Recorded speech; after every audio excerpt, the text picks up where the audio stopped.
नमस्कार, एक बार फिर आप सभी का स्वागत है। मैं हूं राजेश रत्नू और अपनी सीरीज चल रही थी आरबीएससी हिंदी मीडियम फिजिक्स की, जिसमें अपना चैप्टर चल रहा था, चैप्टर नंबर 4, विद्युत धारा का चुंबकीय प्रभाव। और ये आज उसका दूसरा पार्ट है, लास्ट पार्ट है।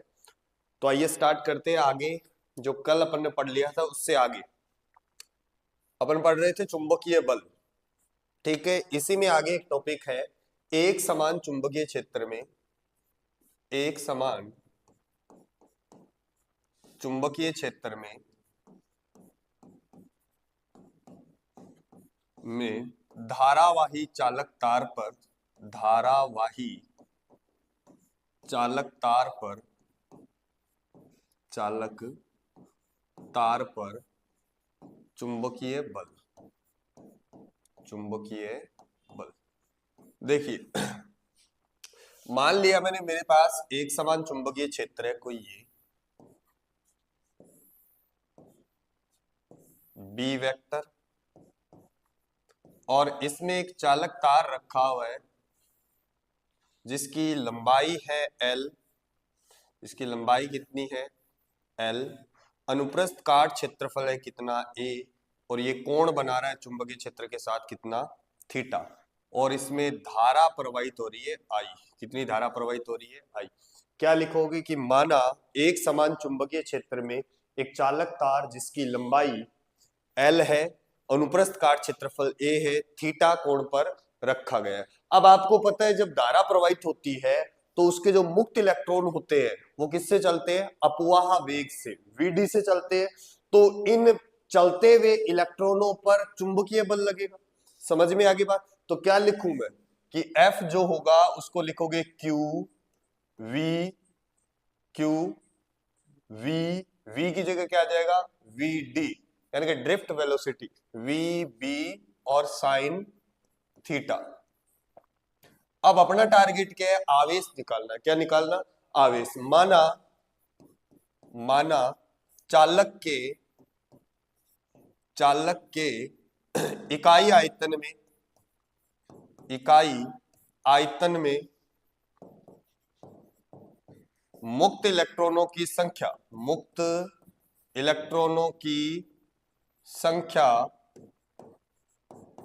स्मॉल n है। ठीक है। अब तार जो है वो कैसा होता है? बेलनाकार। कैसा होता है? बेलनाकार। जैसे मान लो ये तार है, इसके आधार का क्षेत्रफल a है और इसकी लंबाई l है, तो इसका आयतन क्या हो जाएगा? V बराबर a इंटू l। समझ गए ना? इकाई आयतन में कितने इलेक्ट्रॉन है? n। तो कुल इलेक्ट्रॉनों की संख्या n बराबर, अरे वही बात, एक भैंस का मूल्य n है तो 10 भैंसों का निकालो, और 10 का मतलब क्या है यहाँ? a into l। तो टोटल फ्री इलेक्ट्रॉनों की संख्या, मुक्त इलेक्ट्रॉनों की संख्या क्या आ जाएगी? n, a और l। लेकिन अपने को क्या चाहिए? आवेश। क्या चाहिए? आवेश। मान लो कहीं पर अगर 100 इलेक्ट्रॉन है, कितने? 100 इलेक्ट्रॉन, तो उस पर आवेश कितना हो जाएगा? 100 ई। कितना हो जाएगा? 100 ई, क्योंकि एक इलेक्ट्रॉन पे आवेश कितना होता है? ई। तो यहां से कुल आवेश क्या आ जाएगा? एन, ई, ए और एल। ये मान अपन कहां रख देंगे? समीकरण 1 में। कहां रखेंगे भैया? समीकरण 1 में। तो देख, F बराबर Q की जगह रखा मैंने N, E, A, V D और एल, बी और साइन थीटा। अब तीसरे चैप्टर में तूने पढ़ा होगा कि विद्युत धारा और अपवाह वेग में संबंध क्या था वो भैया? I बराबर एन, ई, ए और वी डी। इसकी जगह क्या रख देंगे अपन? I। क्या रख देंगे? I। तो क्या बन जाएगा? देख, F बराबर, अरे बोल, F बराबर बी, आई और एल और साइन थीटा। पूछ लेते हैं कई बार, इसको सदिश रूप में लिखो, तो F वेक्टर बराबर क्या हो जाएगा? I L cross B. क्या हो जाएगा भैया? L cross B. फिर छोटे छोटे क्वेश्चन और पूछता है, सुनना, छोटे छोटे क्वेश्चन और पूछता है इसी से, कि अगर मान लो ये चुंबकीय क्षेत्र है तेरा, क्या है ये? चुंबकीय क्षेत्र इधर है, और एक तार ऐसे ही रखा हुआ है और धारा इसमें ऐसे प्रवाहित हो रही है, तो थीटा कितना हो जाएगा? 0। कितना हो जाएगा? थीटा अगर 0 हो जाएगा तो बल भी कितना हो जाएगा भैया? 0। और दूसरा थीटा अगर कितना हो जाए? 180। तो भी एफ कितना हो जाएगा, 0। मोस्ट इंपोर्टेंट बात है राजस्थान लेवल की कि अधिकतम चुंबकीय बल कब लगेगा, अधिकतम चुंबकीय बल कब लगेगा भैया, थीटा कितना हो जाए 90 डिग्री। अरे बोलो, तो एफ बराबर क्या आ जाएगा, बिल, क्या आ जाएगा, बिल, क्या आ जाएगा, बिल। चले आगे। इस चैप्टर का सबसे इंपॉर्टेंट जो टॉपिक है, जो मुझे लगता है कि इस साल इस पे क्वेश्चन आने चाहिए, और आज की क्लास में मैं इस चैप्टर से बड़ा क्वेश्चन आएगा वो भी मैं आपको बताने की कोशिश करूंगा कि इन 3-4 क्वेश्चनों में से ही कोई आ जाएगा। देखो अगला क्वेश्चन है समांतर धारा, टॉपिक है ये समांतर, 4 क्वेश्चन बनते हैं इस टॉपिक से, वो छोटे छोटे क्वेश्चन है, सुनना। समांतर धारावाही, धारावाही चालकों पर, चालकों पर चुंबकीय बल क्या है, चुंबकीय बल। देखो भैया दो कंडीशन बनती है। मान लिया ये तार है आपका 1 नंबर, इस 1 नंबर तार है और इसमें धारा I1 है, कितनी है, I1। ये एक दूसरा तार है जिसमें धारा प्रवाहित हो रही है, कितनी, I2। क्या लिख रहे हो तुम, कॉपी में है तो ये सब कुछ। सुनो, इन दोनों तारों के बीच की दूरी कितनी है, D। क्या देख के आपको पता चल रहा है कि दोनों तारों में समान दिशा में धारा प्रवाहित हो रही है। अगली बात सुनो, दूसरी कंडीशन क्या है, ये I1 है और ये क्या है, I2। तो क्या दोनों में विपरीत दिशा में धारा प्रवाहित हो रही है। दो छोटे क्वेश्चन यहां से बनते हैं। अब इस तार 2 पे बल कौन लगाएगा, तार 1 का चुंबकीय क्षेत्र खुद पे कभी बल नहीं लगाता। जैसे इस मार्कर को अगर मैं यहां से छोड़ता हूं तो इसे किसी और का गुरुत्वीय क्षेत्र खींचेगा, और किसका, पृथ्वी का। समझ में आ रही बात। तो इस तार पे बल, देखो अंगूठा किधर होना चाहिए, धारा की दिशा में, तो अंगुलियां जिधर घूमेगी, तो इस तार की वजह से यहाँ जो चुंबकीय क्षेत्र बनेगा वो बनेगा भैया क्रॉस B1। बोल हाँ ना, समझ गए। और इस तार की वजह से उंगलियां तेरी ओर आएगी तो वो हो जाएगा क्या, डॉट, क्या हो जाएगा, डॉट, और उसे बोलेंगे बिट्टू, क्या बोलेंगे, बिट्टू। समझ में आएगी बात। ऐसे इस तार की वजह से इस पे चुंबकीय क्षेत्र कौन लगाएगा, इसका, तो क्या वो क्रॉस हो जाएगा। अरे बोलो, क्या उसे B1 लिख दूं। और देख इस तार की वजह से अंगूठा नीचे की ओर होगा तो उंगलियां इधर किधर जाएगी, अंदर की ओर, तो यहां भी चुंबकीय क्षेत्र कैसा हो जाएगा तेरा, क्रॉस, यानी कि बिट्टू। समझ गए ना।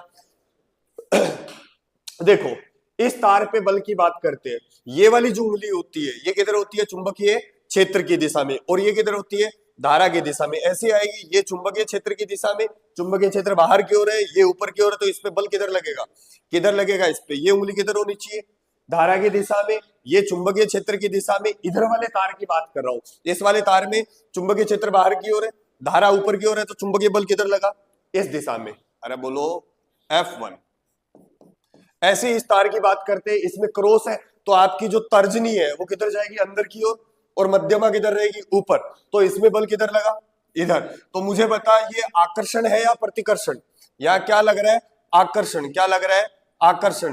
तो मोस्ट इंपोर्टेंट बात है कि जब तारों में समान दिशा में धारा प्रवाहित होती है तो वो एक दूसरे को आकर्षित करते हैं। क्या है, जब समांतर रखे तारों में समान दिशा में धारा प्रवाहित होती है तो वो एक दूसरे को आकर्षित करते हैं। अब बात करते हैं इसकी, तो इसमें बल किधर लगेगा, देख ये उंगली किधर होनी चाहिए, अंदर की ओर, ये धारा की दिशा में, तो इसमें बल लगा इधर F1। बोल हाँ ना।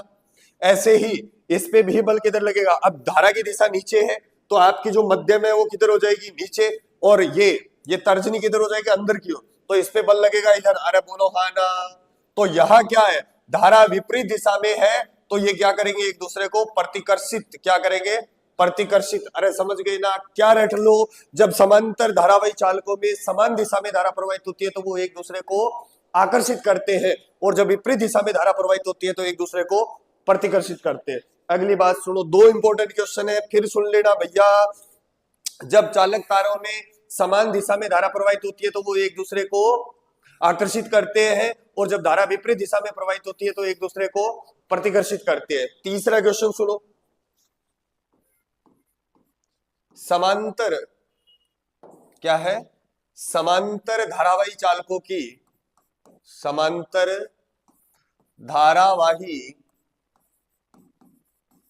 चालकों की प्रति इकाई लंबाई पर, किस पर, प्रति इकाई या प्रति एकांक, प्रति इकाई या प्रति एकांक लंबाई पर चुंबकीय बल, प्रति एकांक लंबाई पर चुंबकीय बल। देख भैया, मान लिया ये तार है मेरा PQ, क्या है, जिसमें धारा प्रवाहित हो रही है कितनी, I1। ये एक दूसरा तार है जिसमें I2, कितनी, I2, और उसका नाम मान लो RS, क्या मानो, RS। और दोनों दोनों तारों के बीच की दूरी कितनी है, D, कितनी है, D। तो इसकी वजह से यहां चुंबकीय क्षेत्र बोल दूं मैं, क्या होगा, क्रॉस, क्या होगा, क्रॉस। और उसे नाम दिया मैंने B1, क्या नाम दिया, B1। या मान लो इसे तार 1 मान लो, इसे तार 2 मान लो, समझ गए ना। और इस तार की वजह से चुंबकीय क्षेत्र अभी अभी बताया क्या बनेगा, डॉट, और उसे लिख दो बिट 2, क्या लिखो, बिट 2। मैं तार PQ पर बल निकाल रहा हूं, पहले तार PQ पर चुंबकीय बल, अजी बोलो, चुंबकीय बल, समझ रहे हो क्या। अब इसमें बल किधर लगेगा, समान दिशा में धारा है तो इस पे तो लगेगा इधर F1 और इस पे लगेगा इधर F2। मान लिया दोनों तारों की जो लंबाई है वो कितनी है, L, कितनी है, L, समझ गए क्या। अब देखो F1 लिखोगे तो क्या लिखोगे, बिल, आज ये बताया BIL। लेकिन जब आप F1 निकालोगे तो चुंबकीय क्षेत्र किसका आएगा, बिट 2 का, और राधा किसकी आएगी, खुद की, और लंबाई किसकी आएगी, खुद की, समझ गए ना। और धारा और चुंबकीय क्षेत्र के बीच का कोण कितना है, 90 डिग्री, कितना है, 90 डिग्री। तो sin 90 क्या हो गया, 1। अब देखो बिट 2 निकालते हैं अपन, क्या निकालते हैं, बिट 2। याद करो मैंने एक आपको डेरिवेशन करवाया था इस टाइप से, नहीं बताया था मैंने, सिर्फ phi 1 और phi 2। और जब कुछ नहीं दे राजस्थान बोर्ड के अंदर तो अपनी यही है कि phi 1 और phi 2 क्या हो जाएंगे, 90, क्या हो जाएंगे, 90। और इस चीज को अपन आगे प्रूफ भी कर देंगे, किससे, बायो-सावर्ट, सॉरी, एम्पियर के नियम से, किससे, एम्पियर के नियम से। तो B2 जो आता है वो आता है आपका mu naught I2 divide by 2 pi D, क्या आता है, 2 पाई डी। अरे समझ गए क्या, ये वैल्यू यहाँ पुटो दिखाने, क्या बनेगा, देख क्या बनेगा, F1 बराबर mu not I1 I2 divide by 2 pi D, और इसके साथ L आएगा, क्या इसके साथ लंबाई आएगी। क्या ये पूरे तार पर बल है, अपने को किस पे निकालना है, एकांक लंबाई पे, किस पे निकालना है, एकांक लंबाई पे। अरे ये तो पूरे तार पे बल हो गया भैया, एकांक लंबाई पे अगर बल निकालोगे तो क्या इस L से डिवाइड कर दूं इधर, तो क्या बनेगा, F1 बटे L बराबर क्या आया, mu naught I1 I2 divide by 2 pi D, समझ गए ना। इसी प्रकार क्या, इसी प्रकार तार RS पर बल, किस पर, RS पर बल क्या आएगा, F2 डिवाइड बाई L बराबर mu not I1 I2 divide by 2 pi D, समझ गए क्या, समझ गए। ये डेरिवेशन पूछ लेता है। अगला इंपॉर्टेंट क्वेश्चन है, समझ गया, दोबारा बताओ, ठीक है। अगला प्रश्न है आपका, विद्युत धारा या 1 एम्पियर की, क्या 1 एम्पियर की अंतरराष्ट्रीय परिभाषा, कौन सी, अंतरराष्ट्रीय परिभाषा। मोस्ट इंपोर्टेंट बात है भाई साहब, बहुत बार पूछा गया है। तो देखो आपके पास फॉर्मूला आया F/L बराबर क्या आ रहा है, mu naught I1 I2 divide by 2 pi D, यही आया। अब क्या कर तू, पहले I1 बराबर I2 बराबर 1 एम्पियर ले ले, ठीक है, और D कितना ले ले, 1 मीटर। तो देख क्या बना, F बटे L बराबर 1 गुणा 1 1, तो क्या आएगा, म्यू नॉट अपॉन 2 पाई। अरे समझ गए क्या। अब ऊपर नीचे इसको गुणा कर दो, किससे, 2 से, किससे गुणा कर दो, 2 से। तो जैसे 2 से गुणा करोगे तो क्या हो जाएगा, ये F अपॉन L बराबर म्यू नॉट अपॉन 4 पाई, ये बड़ा। और इसकी वैल्यू कितनी होती है, 10 की घात -7। तो क्या लिखूं मैं, 2 गुणा 10 की घात -7 न्यूटन अपॉन मीटर, अरे बल बल रही है लंबाई। तो देखो क्या परिभाषा बढ़ेगी, अगर 2 समांतर तार निर्वात में रखे हुए हो, दोबारा बोल रहा हूं, यदि 2 समांतर तार निर्वात में दोबारा बता रहा हूं सुनो। 1 एम्पियर विद्युत धारा वह धारा होती है जो निर्वात में 1 मीटर की दूरी पर रखे समांतर तारों की प्रति इकाई लंबाई पर 2 × 10⁻⁻7 न्यूटन का बल उत्पन्न कर दे। दोबारा सुनो क्या है। 1 एम्पियर विद्युत धारा वह धारा है जो निर्वात में 1 मीटर की दूरी पर रखे समांतर तारों की प्रति एकांक लंबाई पर 2 × 10⁻⁻7 न्यूटन का बल उत्पन्न कर दे। देखिए क्या पढ़ा है मैंने, दोबारा पढ़ाता हूं। आज क्या पढ़ा अपन ने? सबसे पहले ये डेरिवेशन करा। ये मान लो एक तार है जिसमें धारा प्रवाहित हो रही है कितनी, आई, ये तेरा बी है, ये तेरा थीटा है, इसका क्षेत्रफल ए है, लंबाई कितनी है, एल। तो जब ये धारा प्रवाहित होगी तो इसके इलेक्ट्रॉन किससे चलेंगे, अपवावेग से। तो बल क्या हो जाएगा भैया, क्या हो जाएगा, क्यू वी डी बी और साइन थीटा। मान लिया तूने इकाई लंबाई में मुक्त इलेक्ट्रॉनों की संख्या कितनी है, छोटा एन, तो मोटा एन क्या आ जाएगा, ए इंटू एल। तो आवेश क्या आ जाएगा रे, एन ई ए एल। ये वैल्यू यहां पुट कर दे तो एफ बराबर क्या आएगा, N E A V D B और साइन थीटा। तीसरे चैप्टर में तूने पढ़ा था कि ये क्या होती है, ये क्या होती है, विद्युत धारा। क्या होती है, विद्युत धारा। तो यहाँ से एफ क्या बनेगा, बी आई एल और साइन थीटा। समझ गए ना। इसको सदिश रूप में पूछे तो क्या लिखेगा, एफ वेक्टर बराबर आई बारे आ जाएगा एल क्रॉस बी। 3 कंडीशन बनती है, थीटा कितना हो जाए 0 डिग्री तो बल कितना हो जाएगा 0, थीटा कितना हो जाए 180 तो बल कितना हो जाएगा 0, अधिकतम के लिए थीटा कितना पूछेगा 90 डिग्री तो एफ बराबर क्या हो जाएगा बी आई एल। क्या हो जाएगा, बी आई एल। आगे सुन, फिर मैंने बताया समांतर धारा विचालकों पर बल। अगर समान दिशा में धारा प्रवाहित होती है, अगर समान दिशा में धारा प्रवाहित होती है तो एक दूसरे को क्या करते हैं, आकर्षित। क्या करते हैं, आकर्षित। इंपॉर्टेंट क्वेश्चन है भैया, एक दूसरे को क्या करते हैं, आकर्षित। और अगर विपरीत दिशा में धारा प्रवाहित होती है तो एक दूसरे को क्या करते हैं, प्रतिकर्षित। क्या करते हैं, प्रतिकर्षित। समझ गए क्या। अगली बात, प्रति एकांक लंबाई पर चुंबकीय बल पढ़ा अपन ने। मान लिया इसमें धारा प्रवाहित हो रही है I1, कितनी, I1, और इसमें धारा प्रवाहित हो रही है कितनी, I2। दोनों तारों के बीच की दूरी कितनी है, D। इसके कारण चुंबकीय क्षेत्र इधर क्या बनेगा, क्रॉस B1, और इसके कारण इधर चुंबकीय क्षेत्र बनेगा डॉट। क्या बनेगा, डॉट। इस तार को नाम दिया मैंने 1, इस तार को नाम दिया मैंने 2। इस पे बल लगेगा इधर F1, इस पे बल लगेगा इधर F2। तो F1 को क्या लिखूं रे, बोलो क्या लिखूं, B2 I1 और L।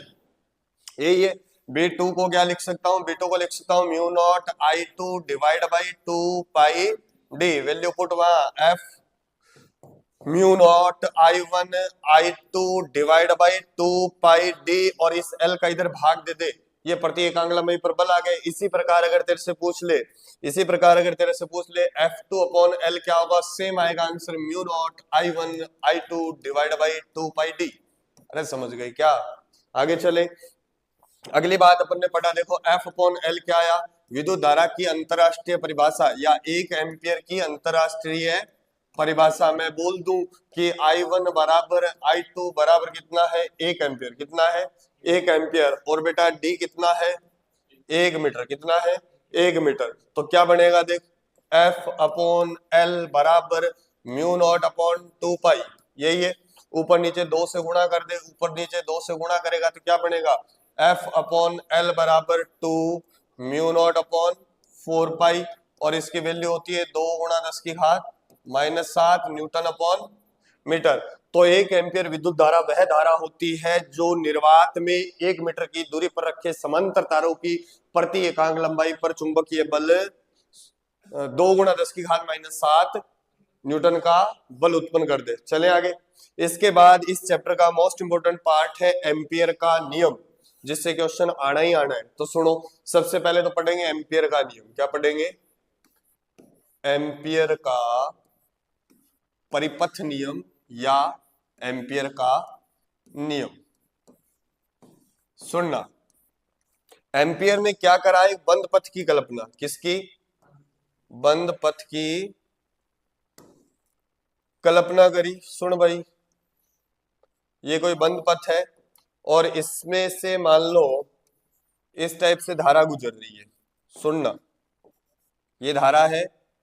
और ठीक, तो एम्पियर ने बोला इसका नाम क्या है, बंद पथ। क्या ये बंद पथ? ये वैसे ही कुछ बातें हैं जैसे गाउस के नियम में पढ़ा अपन ने। गाउस ने क्या करा, एक बंद क्षेत्रफल की कल्पना किसकी करी, बंद क्षेत्र।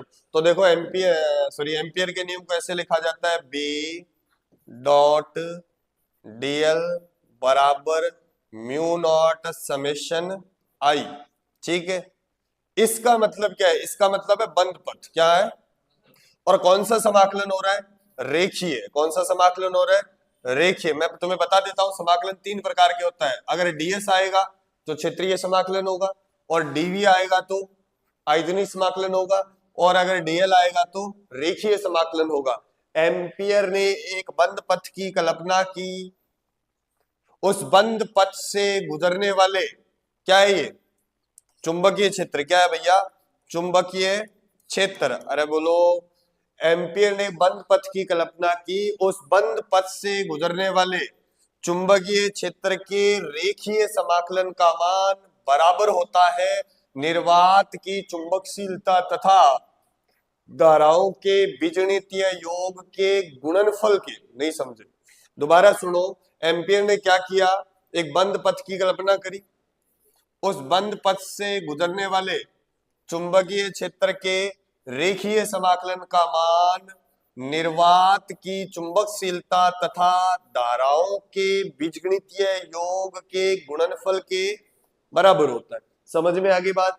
अब तुम्हें ज्यादा ध्यान ही नहीं रखना है, बस परिनालिका को छोड़ के सब जगह इन दोनों के बीच का कोण कितना ले लेना, 0 डिग्री। कितना ले लेना, 0 डिग्री। समझ में आ गई बात? और परिनालिका में दो जगह कोण कितना लेना होता है, 90 डिग्री। क्या बताया मैंने, 12th तक आपको सोचना ही नहीं है भैया, बी और डीएल के बीच का कोण कितना लेना है, 0 डिग्री लेना है। किसको छोड़ के, परिनालिका को छोड़ के। परिनालिका में ये कोण कितना लेना है, एम्पियर के नियम के अनुप्रयोग। यहां से वो क्वेश्चन आएंगे भैया। एम्पियर के नियम के 3 अनुप्रयोग है, उसमें से एक 100% पूछेगा। तो पहला तार है, पहली बात है पहला अनुप्रयोग है अनंत लंबाई के, क्या, अनंत लंबाई के, अनंत लंबाई के, अनंत लंबाई के, अनंत लंबाई के धारावाही, धारावाही चालक तार के कारण, चालक तार के कारण चुंबकीय क्षेत्र। और किसके नियम से सोल्व कर रहे हैं, एम्पियर के नियम से। तो देख भैया, मान लिया मैंने ये तेरा तार है, अनंत लंबाई का है, जिसमें से धारा कितनी प्रवाहित हो रही है, आई। कितनी प्रवाहित हो रही है, आई। कितनी प्रवाहित हो रही है, धारा कितनी प्रवाहित हो रही है, बोलो तो, आई। और ये क्या बना दिया आपने, एम्पियर का बंद पथ, जिसकी त्रिज्या कितनी है, सुनो। अब क्या लिखोगे, माना एक अनंत लंबाई का धारावाही चालक तार है। क्या लिखोगे, माना, अब ये माना मुना लिखूंगा तो ये चैप्टर नहीं होगा फिर। माना क्या है, अनंत लंबाई का एक तार है, जिसमें से धारा प्रवाहित हो रही है कितनी, आई। इसके किसी बिंदु से आर दूरी पर एक पॉइंट पी है, जहां चुंबकीय क्षेत्र की गणना करनी है। ये छोटा आर है। चुंबकीय क्षेत्र की गणना करने के लिए चित्रानुसार आर त्रिज्या के एम्पियर के बंद पथ की कल्पना करते हैं। थ्योरी में क्या लिखोगे कि माना अनंत लंबाई का एक धारावाही चालक तार है, जिसमें धारा प्रवाहित हो रही है आई, उससे आर दूरी पर एक बिंदु पी है, जहां चुंबकीय क्षेत्र की गणना करनी है।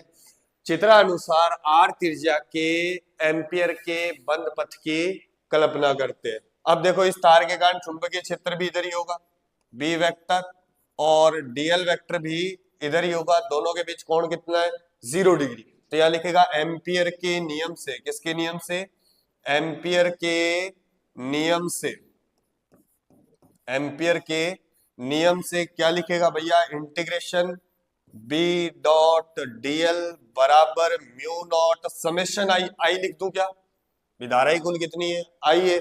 अब देखिएगा,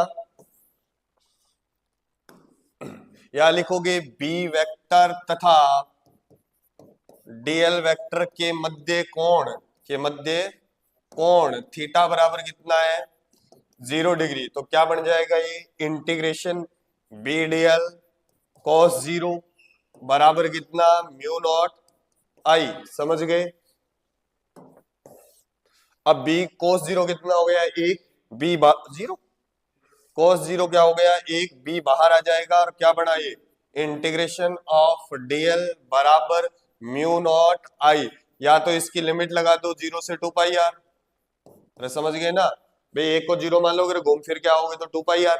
integration of DL is L, तो क्या बन जाएगा ये बी और यहाँ क्या बनेगा एल और लिमिट लग जाएगी 0 से 2 पाई आर। अरे बोलो और बराबर में क्या है म्यू नॉट आई, क्या है म्यू नॉट आई। तो बेटा ये बन जाएगा बी इंटू 2 पाई आर बराबर म्यू नॉट आई। तो बी क्या हो जाएगा, अरे बी क्या हो जाएगा बोलो, बी क्या होगा, बी होगा तेरा mu naught I upon 2 pi R. बोलो ये आंसर आ गया। इसमें ग्राफ पूछ ले तेरे से कि बी और आर में ग्राफ बनाओ तो क्या व्युत्क्रमानुपाती का ग्राफ है। तेरे से पूछ ले कि बी और 1/r में ग्राफ बनाओ, किसमें बी और 1/r में ग्राफ बनाओ तो क्या समानुपाती का ग्राफ आ जाएगा। तेरे से बोले कि बी और आई में ग्राफ बनाओ, ले भाई बी और आई में क्या समानुपाती का ग्राफ है। चले आगे, अगला डेरिवेशन है बेलनाकार तार। किसकी वजह से, बेलनाकार तार या फिर कैसा तार, मोटे तार की वजह से, मोटे टे लिख दिया, मोटे तार की वजह से, तार के कारण चुंबकीय क्षेत्र। बोलो अब मोटा तार है मतलब उसकी त्रिज्या भी होगी, क्या होगी त्रिज्या। जैसे ये तार है, मान लो ये मोटा तार है, तो कहाँ निकालेंगे बाहर, सतह पर, अंदर और अक्ष पर। कितनी जगह निकालेंगे चुंबकीय क्षेत्र, 4 जगह। कहाँ कहाँ, बाहर, सतह पर, अंदर और अक्ष पर। क्या लिखोगे कि मोटे तार के कारण निम्न या फिर बेलनाकार तार के कारण निम्न 4 स्थितियों में चुंबकीय क्षेत्र की गणना करते हैं। सबसे पहले क्या लिखोगे यहाँ, छोटा r इज ग्रेटर देन मोटा r। इसका मतलब ये पॉइंट कहाँ है, बाहर है। अरे समझ गए क्या। तो मान लो ये धारावाही चालक तार है कोई, जिसकी त्रिज्या कितनी है कैपिटल आर, कितनी है कैपिटल आर, और ये इसका क्या होगा अक्ष, क्या होगा ये, और इस पूरे तार में से कितनी धारा प्रवाहित हो रही है कैपिटल आई, कितनी हो रही है कैपिटल आई। इसकी त्रिज्या कितनी है कैपिटल आर। इससे आर दूरी पर यहाँ कोई पॉइंट पी है जो इसके बाहर है। चुंबकीय क्षेत्र की गणना करने के लिए एम्पियर के बंद पथ की कल्पना करते हैं। क्या मैं बोलूं कि बी वेक्टर भी इधर ही होगा और डीएल वेक्टर भी इधर ही होगा। एम्पियर का नियम लगा देंगे। एम्पियर के नियमानुसार क्या लिखूं, B vector dot DL vector बराबर म्यू नॉट आई लिख दूं क्या। अभी भी पूरी धारा ही पास हो रही है, अभी अभी सोल्व करा है इसको। क्या मैं डायरेक्ट लिख दूं बी इंटू 2 पाई आर बराबर क्या हो जाएगा भैया म्यू नॉट आई अपॉन, तो बी बाहर, बी बाहर क्या हो जाएगा भैया mu naught I upon 2 pi R. समझ गए क्या। अगली बात तेरे से पूछे सतह पे, कहा पूछे सतह के लिए, क्या सतह के लिए छोटा आर बराबर मोटा आर। तो बी सतह क्या हो जाएगा, बी सतह क्या होगा भैया, क्या होगा देख mu naught I upon 2 pi capital R. समझ गए ना। अब अपने को निकालना है इसके अंदर। देखिएगा तीसरी बात क्या है, अंदर निकालना है। तो क्या मैं बोलूं छोटा आर, सॉरी मोटा आर इज ग्रेटर देन छोटा आर। मैं तार थोड़ा मोटा बना रहा हूं ताकि आपको अच्छे से समझ में। मान लो ये वही तार है, अब ऐसा मत सोचना कि डेरिवेशन में चलते चलते मोटा हो गया, वही तार है ये। ठीक, यहां कोई पॉइंट है और इस पूरे तार में से धारा कितनी प्रवाहित हो रही है आई, कितनी प्रवाहित हो रही है आई। थोड़ी ऊपर बना देता हूं यहाँ पर वो एम्पियर का। ये धारा पूरे तार में से कितनी प्रवाहित हो रही है आई, और इसकी त्रिज्या कितनी है।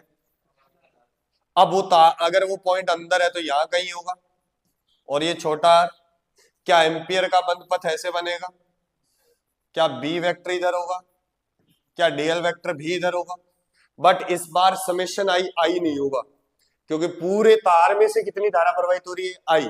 तो इतने से तार में इस टाइप का जो तार बनेगा, समझ गए ना, क्या उसमें से कोई अलग धारा प्रवाहित होगी। बस मेन टारगेट यही है कि उस धारा का मान ज्ञात करना। तो क्या लिखूं, एम्पियर के नियमानुसार क्या लिखूं भैया, बी डॉट डीएल बराबर म्यू नॉट समेशन आई को मान लिया मैंने आई डैश, क्या माना, आई डैश। क्या बी और डीएल के बीच का कोण फिर से 0 है, क्या डायरेक्ट लिख दूं भैया बी इंटू 2πr।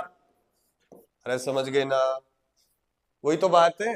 और इधर क्या बना, म्यू नॉट और आई डैश। अब बी बराबर क्या बना, म्यू नॉट आई डैश बटे 2πr। अब अपना टारगेट क्या है, आई डैश की गणना करना। क्या है, आई डैश की गणना। तो देख इस पूरे तार का अनुप्रस्थ काट क्षेत्रफल कितना है, पाई आर स्क्वायर। कितना है, तो क्या मैं लिखूं पाई कैपिटल आर स्क्वायर में धारा प्रवाहित हो रही है कितनी, आई। समझ गए, इकाई क्षेत्रफल में कितनी होगी, इकाई क्षेत्रफल में कितनी होगी, आई बटे पाई आर का स्क्वायर। और आपने जो तार लिया है उसकी त्रिज्या कितनी है, आर है। तो क्या लिखोगे, क्या मैं आई डैश का मान ये लिख दूं आई बटे, अरे एक भैंस का मूल्य हो गया, ये तो 10 भैंसों का निकालना है तो 10 से गुणा कर देंगे, लेकिन भैंसे आर कैसी है, पाई छोटा आर का स्क्वायर। तो आई डैश क्या आएगा, आई बटे पाई आर का वर्ग गुणा पाई छोटे आर का वर्ग। क्या पाई ने पाई को मार दिया, तो आई डैश की वैल्यू वहां पुट कर, तो देख बी क्या बनेगा, बी क्या बनेगा, देख म्यू नॉट आई बटे आर का वर्ग, और ऊपर क्या है छोटे आर का वर्ग, और नीचे वाली चीज और लिख देते हैं 2π और छोटा आर। अरे समझ गए क्या। अब देख एक आर से एक आर मर जाएगा, तो क्या मैं लिखूं बी, क्या मैं लिखूं बी जो आएगा वो ये बनेगा, बी बराबर म्यू नॉट आई आर बटे 2πr का वर्ग। अंदर देख चुंबकीय क्षेत्र आर के समानुपाती है। क्या है, आर के समानुपाती है। समझ गए क्या। तो जैसे ही तू अक्ष पे पहुंचेगा, किस पे पहुंचेगा, अक्ष पे। अक्ष कौन सा होता है, अक्ष कौन सा है, इस लाइन को अक्ष बोलते हैं। और जैसे ये घटते घटते घटते अक्ष पे छोटा आर कितना हो जाएगा, 0। कितना हो जाएगा, 0। तो अक्ष पर चुंबकीय क्षेत्र का मान कितना हो जाएगा, अक्ष पर चुंबकीय क्षेत्र कितना हो जाएगा, 0। कितना होगा, 0। समझ गए क्या, दोबारा समझाऊं, इसका ग्राफ देखो, ये क्या है, यहां छोटा आर कितना है, 0 अक्ष हो गया। थोड़ी दूर बाद ये बराबर हो जाएगा, थोड़ी देर बाद ये छोटा आर ग्रेटर देन मोटा आर, और अंदर क्या होगा, छोटा आर सॉरी बड़ा आर ग्रेटर देन मोटा आर। तो क्या मैं बोल दूं अक्ष तक जो चुंबकीय क्षेत्र है वो बढ़ेगा क्योंकि समानुपाती था, और उसके बाद क्या होगा, घटेगा व्युत्क्रमानुपाती। बोलो हाँ ना। अरे यार समझ गए क्या। पूछ ले तेरे से, इधर चुंबकीय क्षेत्र है, इधर क्या है, चुंबकीय क्षेत्र है, और इधर क्या है, दूरी। पूछ ले कि सबसे ज्यादा चुंबकीय क्षेत्र कहाँ होता है, तो कहाँ होता है, सतह पर। बी सतह बराबर क्या आ जाएगा, mu naught I upon 2πr। समझ गए क्या। देखो लास्ट इसका अनुप्रयोग है परिनालिका। क्या है, परिनालिका। आज से कोई नहीं पूछेगा परिनालिका क्या होती है, ठीक है, बस थोड़ा सा समझ लो। विद्युत रोधी तांबे के तारों को लपेटकर एक कुंडली बनाई जाती है, और जब इससे बैटरी जोड़ देते हैं तो इसमें एक नॉर्थ पोल बन जाता है और एक साउथ पोल बन जाता है। समझ में आगे बात। अपने सिलेबस में कौन सी परिनालिका है, आदर्श परिनालिका है। क्या है, आदर्श परिनालिका का मतलब क्या है कि त्रिज्या की तुलना में लंबाई क्या हो, बहुत ज्यादा। क्या कि अगर लंबाई बहुत ज्यादा हो किसकी तुलना में, त्रिज्या की तुलना में, तो उसे क्या बोल देंगे, आदर्श परिनालिका। क्या बोलेंगे, आदर्श परिनालिका। और जहां तक मुझे उम्मीद है 2026 में एक क्वेश्चन आएगा, एम्पियर का नियम लिखिए तथा आदर्श परिनालिका के कारण चुंबकीय क्षेत्र ज्ञात कीजिए। परिनालिका होती क्या है, विद्युत रोधी तांबे के तारों को लपेटकर एक कुंडली बनाई जाती है। समझ में आएगी बात। अपने सिलेबस में कौन सी परिनालिका है, आदर्श परिनालिका है। कौन सी है, आदर्श परिनालिका। आदर्श परिनालिका का मतलब क्या है कि जिसकी लंबाई त्रिज्या की तुलना में क्या हो, ज्यादा हो। अब देखो, अब अपन इसका डेरिवेशन करेंगे किसके नियम से, एम्पियर के नियम से। देखो मैं एक परिनालिका बनाने की कोशिश करता हूं।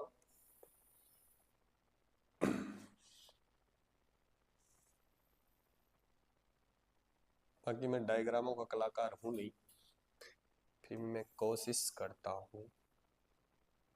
कोशिश करने वालों की बोलो हो जाती है कई बार, क्या कई बार हो जाती है, लेकिन फिर से कोशिश करनी चाहिए। और फिर से क्या हो जाती है, पता नहीं मास्टर क्या हो जाती है, तू जाने तेरा कर्म जाने भैया। हम बोलेंगे होती है तो तू बोलेगा नहीं होती है।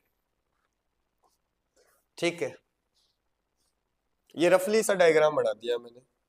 कैसा डायग्राम बना दिया अब सुनो, यहां मैंने लगाया एक डॉट, यहां मैंने लगाया एक डॉट, यहां लगाया मैंने एक डॉट, यहां लगाया मैंने एक डॉट, यहां लगाया मैंने एक डॉट, और यहां लगाया मैंने एक डॉट। अब ये डॉट है क्या, अबे लकड़ बगे चुंबकीय क्षेत्र नहीं है ये। क्या है ये, मैं बताऊंगा क्या है।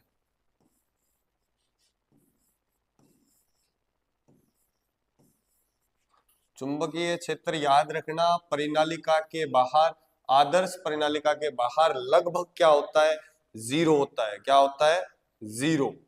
और अक्ष के अनुदिश एक समान चुंबकीय क्षेत्र होता है। मास्टर अक्ष क्या, ऐसे ऐसे फेरे, ये जो चीज है ये अक्ष के अनुदिश है। सुनते रहो सारी बातें। आदर्श परिनालिका में परिनालिका के बाहर चुंबकीय क्षेत्र लगभग क्या होता है, जीरो होता है। और अंदर इस टाइप से एक समान चुंबकीय क्षेत्र होता है, इस टाइप से। पूरा तो एक समान नहीं होता, लेकिन अपन मान के चलते हैं कि लगभग क्या है, एक समान चुंबकीय क्षेत्र होता है इस टाइप से। ये बनाया मैंने क्या, चुंबकीय क्षेत्र। ये क्या है भैया, चुंबकीय क्षेत्र, बी वेक्टर। क्या है ये, बी वेक्टर। समझ गए। तो ये क्या है मास्टर, ये धारा है। जैसे यहां से धारा निकल के ऐसे अंदर गई, फिर ऐसे आई, फिर ऐसे गई, फिर ऐसे आई, फिर ऐसे आई। समझ गए ना। ये जो चीजें हैं डॉट और क्रॉस, ये आज चुंबकीय क्षेत्र नहीं है। ये क्या है, ये क्या है, धारा की दिशा है। तो धारा ऐसे चली मान लो, अब मैं फास्टली बनाऊंगा, जैसा बढ़ेगा मेरे से बना दो। ये धारा चल रही है, कौन चल रही है, ये धारा चल रही है। अरे बोलो, ये क्या है, धारा है ये। ठीक है, माना इसकी जो लंबाई है वो मान ली मैंने कितनी है, कैपिटल एल। कितनी है, कैपिटल एल। और इसमें फेरे कितने हैं, एन। और प्रत्येक फेरे में राधा कितनी है, आई। क्या मानोगे, माना एक आदर्श परिनालिका है जिसकी लंबाई कितनी है, एल, फेरों की संख्या एन, प्रत्येक फेरे में कितनी धारा प्रवाहित हो रही है, ये चालू है क्या, प्रत्येक फेरे में कितनी धारा प्रवाहित हो रही है, आई। समझ में आ गई।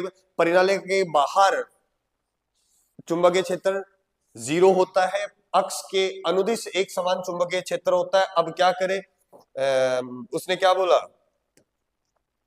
एम्पियर के बंद पथ की कल्पना करते हैं।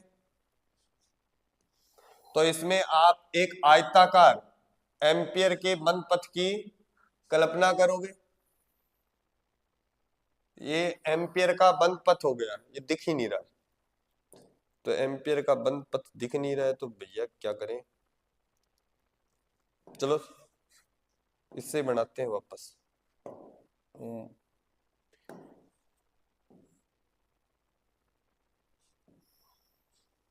लाइन पे लाइन खींच दी मैंने ना, और बिल्कुल मिला दी। इसका मतलब समझ गए ना। ये मान लो P, ये मान लो Q, और ये मान लो R, और ये मान लो S।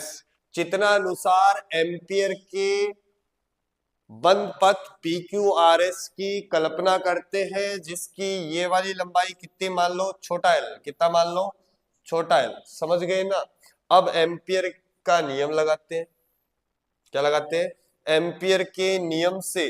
क्या एम्पियर का नियम ऐसे लिखो, B vector dot DL vector बराबर म्यू नॉट समेशन आई। समझ में आ गई बात। अब इसके कितने टुकड़े करने पड़ेंगे, ये तो P Q R S पूरे के लिए है। अब इसके कितने टुकड़े करने पड़ेंगे आपको, 4, क्योंकि इस लूप के, इस बंद पथ के 4 पार्ट है, P Q Q R R S और S P। तो इसके भी आपको अब ये कड़िया सा यहाँ नहीं लगाना है, क्योंकि चारों मिलके बंद लूप बना रहे हैं। अकेला अकेला जब लिखोगे तो PQ, अजी बोलो क्या लिखोगे, B vector dot DL plus PQR, QR हो जाएगा ये।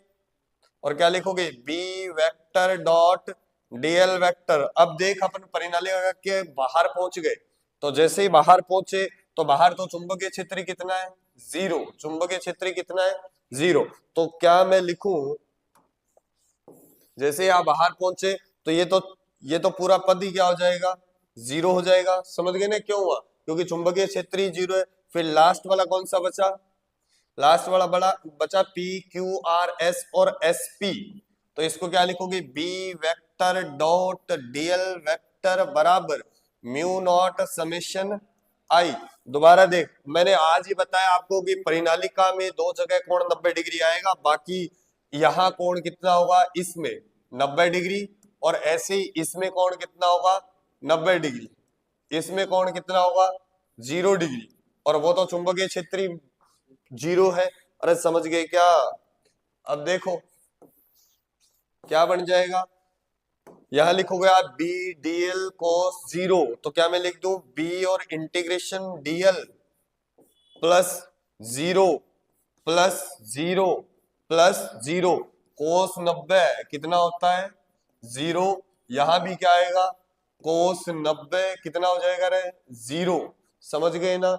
बराबर में क्या लिखे, म्यू नॉट समेशन आई, क्या लिखे, म्यू नॉट समेशन आई। अब देख ये P से लेकर कहां तक है, Q तक है। समझ में आएगी बात। तो देख लो दोबारा, जब ये यहां से स्टार्ट होगा तो 0 है, और जब यहां पहुंचेगा तो लंबाई कितनी होगी, स्मॉल l। तो इंटीग्रेशन DL क्या बन जाएगा, स्मॉल l। क्या बनेगा भैया, स्मॉल l। समझ गए ना। तो देखो ये बन गया आपका कितना, B और L बराबर कितना, म्यू नॉट समेशन I। अब अपना टारगेट क्या है, समेशन I की गणना करनी। देखो L लंबाई में फेरे कितने हैं, N। समझ, या डायरेक्ट लिख दो, L लंबाई में धारा कितनी है, NI। समझ गए ना। अरे एक फेरे में I, तो L लंबाई में N फेरे, तो धारा कितनी होगी, NI। इकाई लंबाई में धारा कितनी हो जाएगी, क्या लिखोगे, N बटे L और I। समझ गए ना। आपकी लंबाई कितनी है, स्मॉल l, कितनी है, स्मॉल l। तो क्या हो जाएगी, देख धारा जो है समेशन I जो है उसको कैसा लिखेगा तू, समेशन I बराबर N बटे L छोटा l और I। समझ गए क्या। अरे बोलो, ये वैल्यू यहाँ रख दो। देखो B, ये L, ये क्या हो गया, म्यू नॉट, ये N बटा कैपिटल L स्मॉल l और I। क्या स्मॉल l से स्मॉल l मर गया, तो B बराबर क्या हो गया, म्यू नॉट N बटे L और I। अब अगर तू इसको इकाई लंबाई में फेरों की संख्या लिखता है, इसको अगर तू क्या लिखता है, स्मॉल n, क्या लिखता है, स्मॉल n। तो स्मॉल n क्या है, इकाई लंबाई में फेरों की संख्या। तो B बराबर क्या बनेगा, म्यू नॉट N और I। समझ गए ना। अब इस चैप्टर का लास्ट टॉपिक है, इस चैप्टर का लास्ट टॉपिक है धारामापी। क्या है, धारामापी। तो देखो धारामापी क्या है, धारामापी, इसको गैल्वेनोमीटर भी बोलते हैं, इसलिए मैं इसको जी लिख रहा हूं। इसमें फिर बोल रहा हूं 7-8 क्वेश्चन काफी इंपॉर्टेंट है, ध्यान से सुनना। पहला तो धारामापी काम क्या आता है, अति अल्प धारा को, किसको, अति अल्प धारा को शुद्धता से मापता है, या दिशा सहित शुद्धता से मापता है। क्या होता है भैया, धारामापी क्या है, अति अल्प धारा को दिशा सहित शुद्धता से मापता है। अगला क्वेश्चन तरह से पूछे कि धारामापी का सिद्धांत क्या होता है, क्या पूछेगा, सिद्धांत। धारामापी का सिद्धांत होता है भैया चुंबकीय बल आघूर्ण के सिद्धांत पे काम करती है। किस पे? चुंबकीय बल आघूर्ण। सिखा दूंगा क्या है ये। वैसे ये एक टॉपिक रह गया अपना, है ना, देखेंगे लास्ट में, टाइम बचेगा तो कर लेंगे। किस सिद्धांत पे काम करता है ये? चुंबकीय बल आघूर्ण। याद होगा तुम्हें, मैं लिखता हूं देखो, टो बराबर क्या होता है? एन आई ए बी और साइन थीटा। ठीक है। एन क्या है? कुंडली में फेरों की संख्या। आई क्या है? धारा। ए क्या है? क्षेत्रफल। बी क्या है? चुंबकीय क्षेत्र। और थीटा क्या है? एम और बी के बीच का कोण। अरे ये तो पढ़ा होगा, टो बराबर एम बी साइन थीटा, 5 के चैप्टर में भी आता है ये एम हो जाएगा। चले आगे। इसके बाद पहली बात के, धारामापी क्या काम आती है? धारामापी अति अल्प धारा को शुद्धता के साथ मापती है, दिशा सहित मापती है। इसका इसका क्या बोलते हैं, सिद्धांत क्या है? चुंबकीय बलाघूर्ण के सिद्धांत पे काम करती है। अब इसकी बनावट क्या है? इसकी बनावट देखते हैं, देखो क्या है इसकी बनावट। सुनते जाना भैया सारे क्वेश्चन साथ साथ में। क्या होते? अरे क्या हो गया, क्या होता है? त्रिज्यीय आकार का चुंबकीय क्षेत्र होता है। किस आकार का? त्रिज्यीय आकार का। क्यों होता है वो क्वेश्चन इंपॉर्टेंट है। और ये भी इंपॉर्टेंट है, वो पूछता है कि धारामापी में खालिस्तान प्रकार का या खालिस्तान आकार का चुंबकीय क्षेत्र होता है तो त्रिज्यीय या अवतलाकार। समझ में आ गई बात। फिर क्या होता है इसमें? एक सॉफ्ट आयरन रखते हैं। क्या रखते हैं? नरम लोहा। क्या रखेंगे? नरम लोहा। दूसरा क्वेश्चन ये, पहला क्वेश्चन सुनना। पहला क्वेश्चन ये है कि देखो बल आघूर्ण का फॉर्मूला क्या होता है? टो बराबर एम बी साइन थीटा। त्रिज्याकार चुंबकीय क्षेत्र लेने से एम और बी हमेशा आपस में क्या बने रहते हैं? लंबवत। और टो का मान क्या लगता है? अधिकतम। पहली बात तो सबसे इंपॉर्टेंट क्वेश्चन तो ये है कि धारामापी में त्रिज्यीय चुंबकीय क्षेत्र का प्रयोग किया जाता है। अगला क्वेश्चन ये पूछ ले क्यों किया जाता है, तो क्या लिखोगे? त्रिज्यीय चुंबकीय क्षेत्र का प्रयोग करने से चुंबकीय द्विध्रुव आघूर्ण तथा चुंबकीय क्षेत्र के बीच का कोण 90 डिग्री बना रहता है ताकि उस पर अधिकतम बल आघूर्ण लगे। अगली बात, ये नरम लोहे का प्रयोग क्यों करा जाता है? ये क्या होता है? नरम लोहा। क्या होता है ये? नरम लोहा। तो सुनना भाई, नरम लोहे का प्रयोग इसलिए किया जाता है कि नरम लोहे का ये गुण होता है कि वह चुंबकित भी जल्दी होता है और विचुंबकित भी जल्दी होता है। इस वजह से एनर्जी लॉस नहीं होता। और उस एनर्जी लॉस का नाम क्या है? इस ऊर्जा हानि का नाम क्या है? शैथिल्य हानि। कौन सी? समझ में आ रही बात? नरम लोहे का ही प्रयोग क्यों किया जाता है? क्योंकि नरम लोहा चुंबकित और विचुंबकित जल्दी होता है जिसके कारण शैथिल्य हानि कम होती है। फिर इसके ऊपर क्या करते हो आप? विद्युत रोधी तांबे के तार लपेटते हो। क्या करते हो? विद्युत रोधी तांबे के तार लपेटते हो और इसको आप लटकाते हो किससे?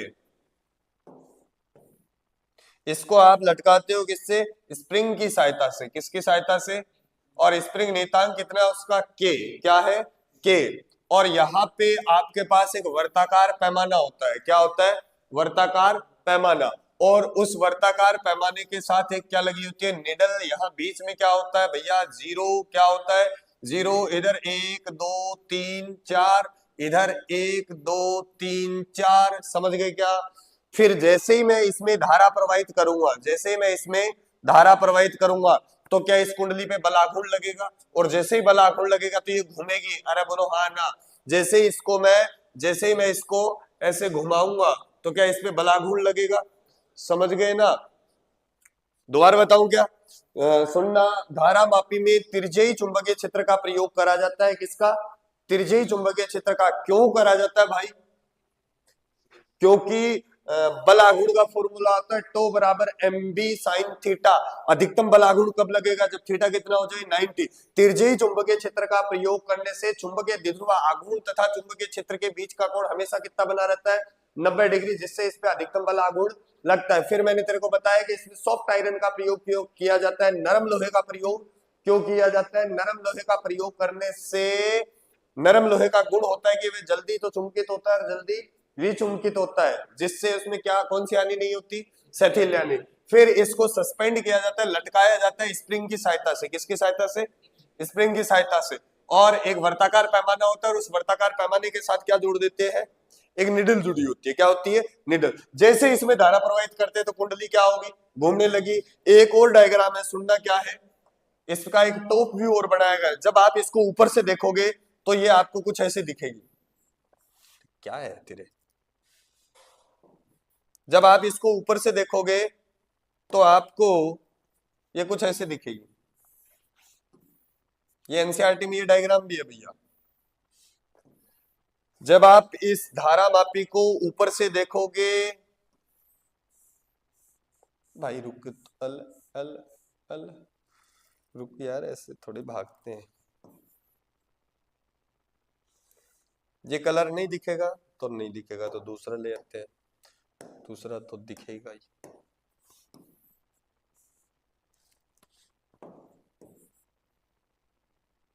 ठीक है, अब वो नरम लोहे का ऊपर वाला हिस्सा दिखेगा आपको, और ये मान लिया मैंने चुंबकीय क्षेत्र। क्या है ये, चुंबकीय क्षेत्र। मैं फास्टली रफली डायग्राम बना रहा हूं भाई, ध्यान से देख लेना। सुनना,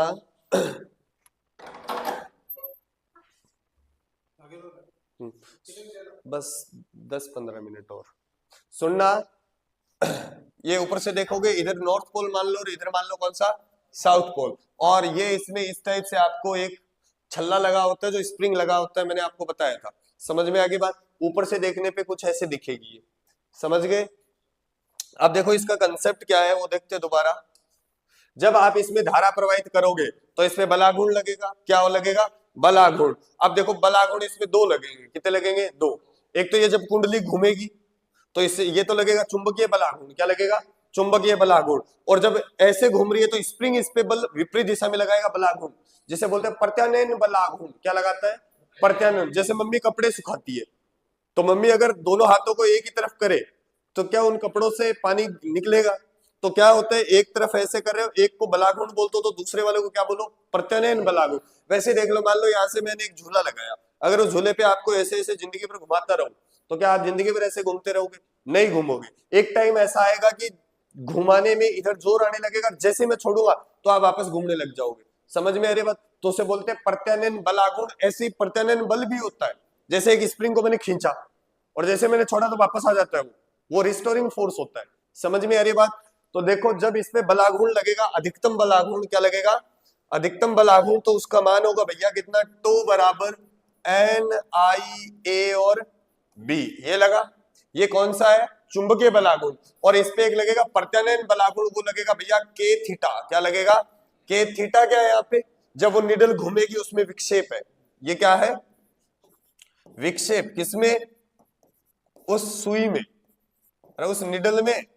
अब ये रुकेगा कब, जब दोनों बलागुण बराबर हो जाएंगे।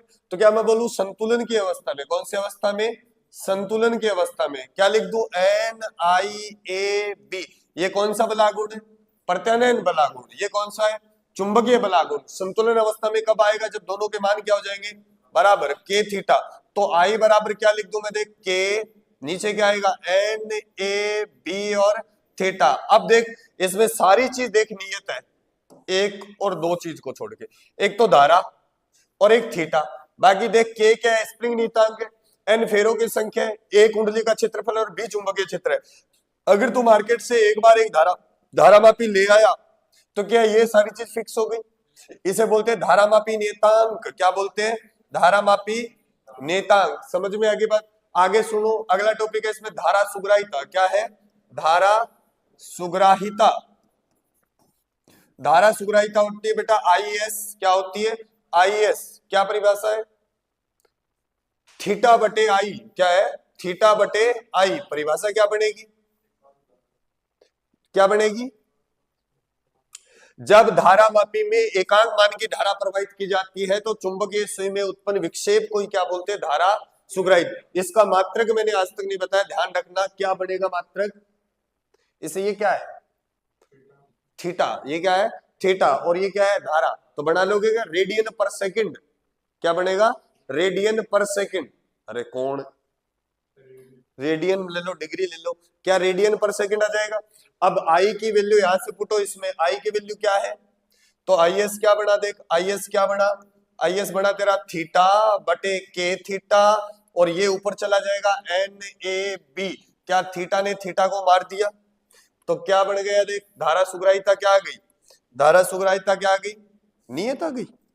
धारा सुग्राहिता क्या आ गई, एन ए बी बटा के। तेरे से पूछ ले धारा सुग्राहिता को कैसे बढ़ाया जा सकता है, कुछ गलत कर दिया। धारा सुग्राहिता को फेरे ले लो, सॉरी बढ़ा लो, ए बढ़ा दो और बी बढ़ा दो और के घटा दो, बोलो हाँ ना। एक टॉपिक और होता है वोल्टता सुग्राहिता। क्या होता है, वोल्टता सुग्राहिता, उसको लिखते हैं किससे, वीएस से। किससे लिखते हैं, वीएस से। ये थीटा बटे वी होता है, ओम का नियम लगा दो इसमें, थीटा बटे वी बराबर आई आर, समझ गए। तो ये क्या है, धारा सुग्राहिता।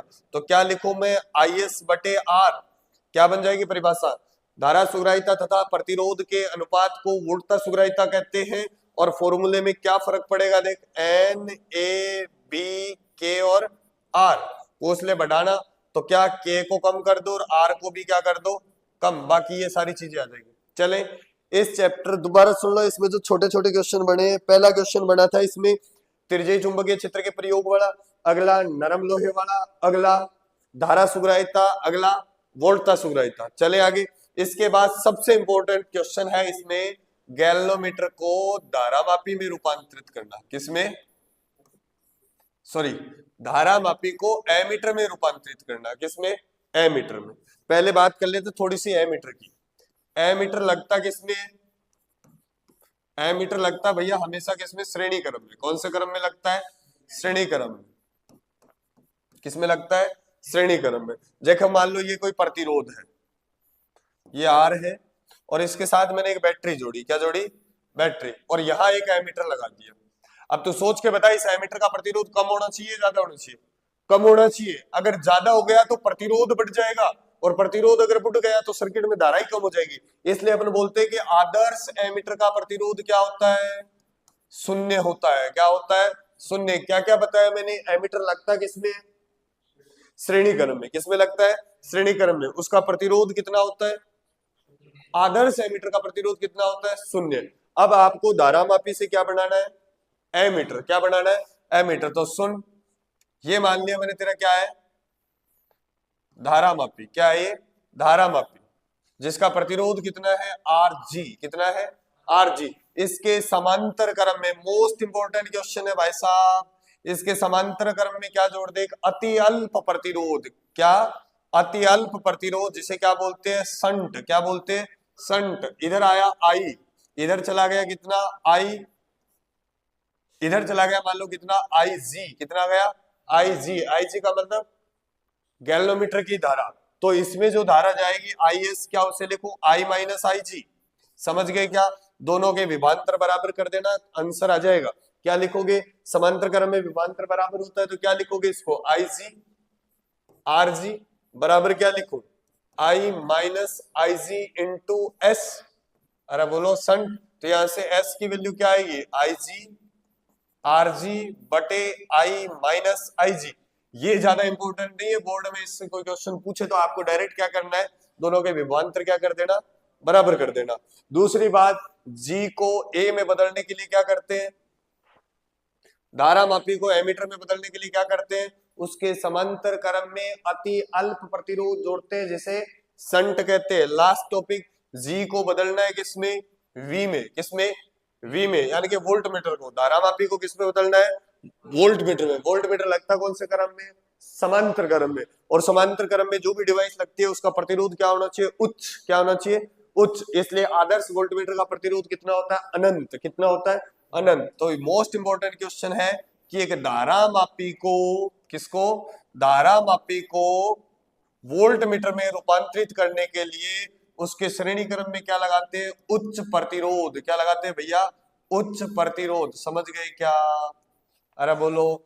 4-5 क्वेश्चन इंपॉर्टेंट बताए, दोबारा सुन लो। पहला क्वेश्चन क्या था, धारामापी काम क्या आती है, अति अल्प धारा को दिशा सहित मापती है। अगली बात क्या बताई कि त्रिज्यीय चुंबकीय क्षेत्र का प्रयोग क्यों किया जाता है, त्रिज्यीय चुंबकीय क्षेत्र का प्रयोग करने से धारा तथा वोल्टता के बीच का कोण कितना बना रहता, सॉरी धारा तथा वोल्टता नहीं, चुंबकीय द्विध्रुव आघूर्ण तथा चुंबकीय क्षेत्र के बीच का कोण कितना बना रहता है, ताकि अधिकतम बल आघूर्ण लगता है। फिर उसके बाद नरम लोहे वाला क्वेश्चन है, क्योंकि नरम लोहा जो है वो चुंबकित और विचुंबित जल्दी होता है।